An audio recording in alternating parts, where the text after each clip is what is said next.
ไปพานะไอ้หนุ่มกอกยาใหญ่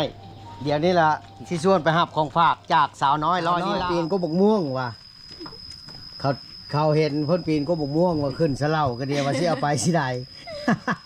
ที่แท้เราเอามาตอนไอ้หนุ่มกอกยาใหญ่เอามีดมา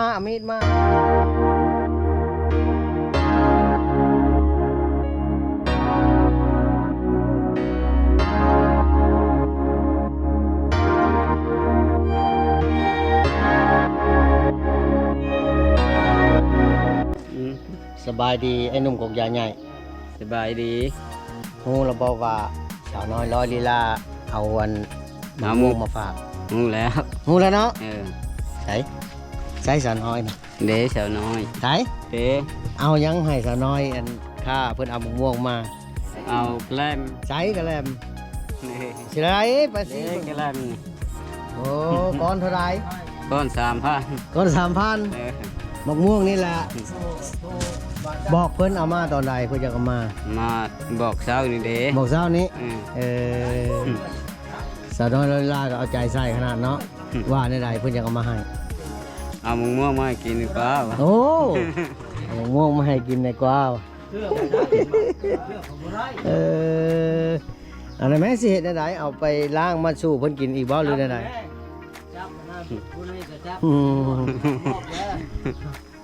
เพิ่นเอากันแล่นตอบแทนสาวน้อยเพิ่นเอามะม่วงมาให้น้องสบายดีสาวน้อยสบายดี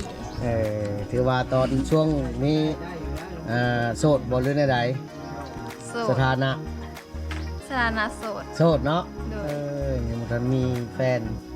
จักปีแล้วก็21 ปี21 ปีพี่น้องตอนนี้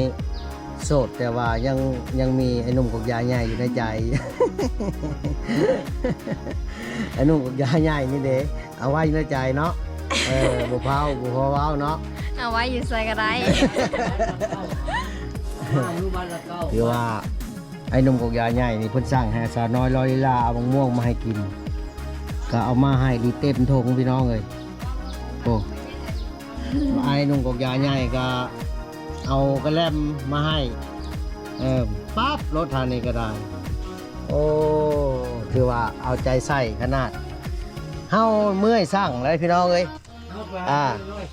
ผู้ค้าได้เมื่อยสั่งแล้วบอกให้สาวน้อยเอามะม่วงมาให้กินแน่มามือ1 2 ลบ 3 ลบบ่เห็นเอามาบัดในงินไอ้หนุ่มกอกยาใหญ่สั่งสาวน้อยว่าเอามะม่วงมาให้กินเด้อว่ะ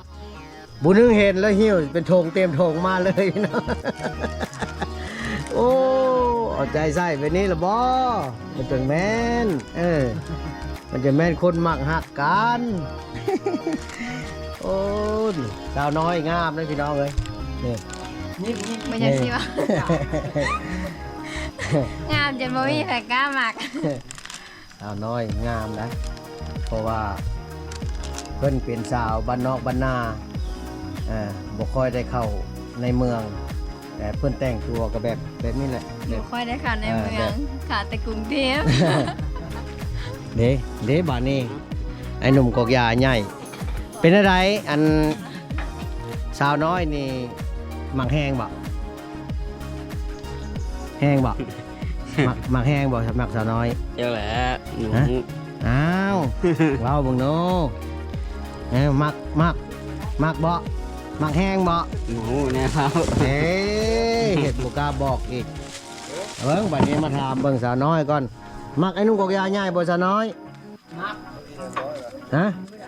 มักบ่เรามีคนใหม่แล้วอย่าเรามีคนใหม่ว่ะโอ้ยมาเบิ่งเพิ่นบริการล้างหมกม่วงก่อนนะไอ้นุ่มกอกยาใหญ่ในเมื่อชาวน้อยร้อยลีลาเอาบงม่วงมาฝากแล้วก็ล้างสู่กินอีกอันนั้นบอกบ่ได้ให้ชาวน้อยเอาหมากริบมากินส้มบ่เป็นอะไรบ่อยากส้มอยากกินแต่ซุกนี้คอนี่เด้อหมากหนึ่งคอกินเด้อเอารถได้หรือว่าได้เห็นว่าผู้สาวเอามาฝากก็คอกินแน่ เอากระแลมเนาะให้สาวน้อยกินเนาะ เออ โอ้เป็นสิ่งที่ตอบแทนไว้ว่าเลยมะม่วงพี่ช้างอันนี้นี่สาวน้อยขึ้นก็บกม่วง โอ้ถือว่ามีเบาะแสว่าสาวน้อยปีนก็บกม่วงว่ะ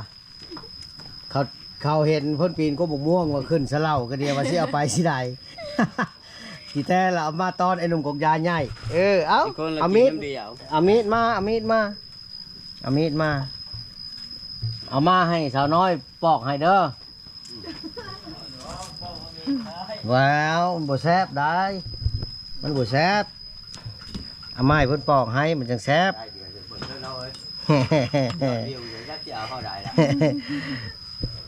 ฮักบุดนก็ที่ได้เดียวอีหลีละไอ้หนุ่มกกยาใหญ่กับสาวน้อยร้อยลีลานี่ เราโยนใส่400 ล้านแล้ว เด้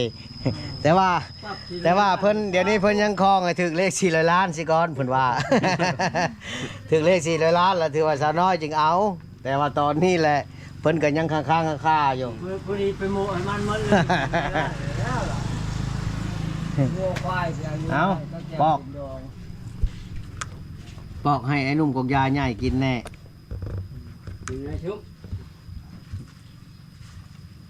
กกเดียวบ่นี่คือมันเป็นมากก็บ่คือกันนี่ สองกุ๊ก สองกกผูกหมูหนูลงทุนใช่อ๋อ หมาบ่คือกัน เฮาละสั่งละเมื่อยสั่งแล้วสั่งให้เพิ่นเอามาให้กินเออบอกไอ้สาวน้อย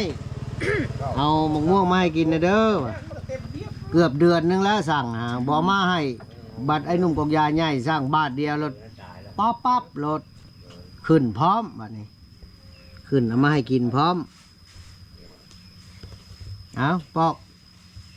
อกก่อนอื่นหมดละให้ไอ้หนุ่มกกยาใหญ่กินก่อนเด้อมาพี่นะ อย่า นะ ลาบ่ยาก มาให้สาวน้อยปอกให้จักมากก่อนแม่อือ เดี๋ยวน้อยปอกให้ฉันกิน เออ เราหนุ่มกบยาใหญ่ปอกจะน้อยจะกิน กินบ่ลงวะบอกแล้วนะเด้อ อันนี้มาเอาแม่เอากินจักมากนี่เพิ่นปอกให้แล้วก็กินนะบ้าไปรังเกียจเนาะเอานี่ เอากินก่อนแล้ว บ่นะเพิ่นปอกให้มากนึงก่อนเอายุบเอาเว้าได้ยุบเอาแล้วล่ะขอบใจเพิ่นบอกว่าได้ ขอบใจเด้ออันสาวน้อย สาวน้อยหยัง ปอกม่วงให้กิน สาวน้อยหยัง สาวน้อยร้อยลีลา โอ้ย จืดเนาะ จืดดีนะของแนวพระเอกนางเอกเพิ่นเลย แบบนี้เป็นตาอยากเอามาให้กินอยู่ แม่นี่ละบ่มีคำขอบใจแน่แล้วก็เอามาให้กินก็บ่อันนั้นปานใดบ่ค้านปานใดเพิ่นลงทุนขึ้นกกมะม่วงสะเหล่าอยู่เทิงกกม่วงผู้ใดเฮ็ดได้ขึ้นได้เคยขึ้นแต่น้อยบ่ บ่พี่ขึ้น ขึ้นบ่ได้ก็จำเป็น ก็ขึ้นบ่ได้กับพี่ เลย คันว่าอันนั้นไอ้หนุ่มกกยาใหญ่สร้างแล้วแน่ใดก็ขึ้นเนาะ แม่นแล้ว กะได้บ่ได้ก็ขึ้นเต็ก ยุงครบเต็มหมด หมดแล้วมะม่วงอะ ยังบ่ลาย มะม่วงอันนี้บ่หลายกว่าหมู่ โดย มะม่วงไข่ ฮะ มาข้อชุกแล้ว ยังมะคอมเป็นบ่ลาย ซื้อน้ำมันในข้าน50,000